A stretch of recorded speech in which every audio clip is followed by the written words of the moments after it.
Hello বন্ধুরা, যেমনটা বলেছিলাম আগের ভিডিওতে যে আমরা মাইসোর এসেছি। তো সকালে একটু হালকা ব্রেকফাস্ট করে নিয়ে আমরা চলে গেলাম চামুণ্ডেশ্বরী মন্দিরে। তো সেই জন্য এই যে বেরিয়ে পড়েছি, এখান থেকে বাসে করে যেতে হয় বেশ খানিকটা রাস্তায়, যে পৌঁছেও গেছি। এটা একটা দুর্গা মায়ের মন্দির। তো এখানে এই যে এত অপূর্ব লাগছে, দেখে বুঝতেই পারছো, আর তেমনি ওয়েদারটাও মানে অপূর্ব লাগছিল। তো এখানে আমরা দাঁড়িয়েছিলাম পুজো টুজো কিনবো বলে। তো পুজো কিনে আমরা এই যে লাইনে দাঁড়িয়ে আছি, বেশ লাইন, কিন্তু এমনও নয় যে ভিড়ভাড় মানে ভিড়। পরপর বেশ দেখতেই পাচ্ছ রেলিং করা আছে সেপারেট করে আর কি।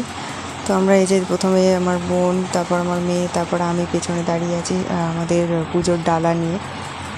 তো এই যে খুব ভালো লাগছিলো এখানে পুজোতে তোমার নারকোল তো মাস্ট। তো আমাদের পুজো দেওয়া হয়ে গেছে, পুজো দিয়ে বেরিয়ে পড়েছি। বেরিয়ে এবার যাব মানে হোটেলের দিকে। তো এই যে শেষবারের মতন মন্দিরটা ভালো করে ছবি তুলে নিলাম। তারপর বেরিয়ে যেমনটা হয় দোকানপাট, মানে নানান রকম দোকান এখানে। তো এখান থেকে মেয়ে কয়েকটা জিনিস কিনলো টুকটাক আর কি, যেমনটা হয় বাচ্চারা যেগুলো পছন্দ করে কেউ তাকে দেওয়ার জন্য। তো সেইগুলোই টুকটাক কিনে নিয়েছিলাম। সেরকম কিছুই না, আমি একটা ব্যাগ কিনেছিলাম, মেয়ে চাবির রিং কিনেছিল, কিন্তু ভীষণ দাম যাকে বলে।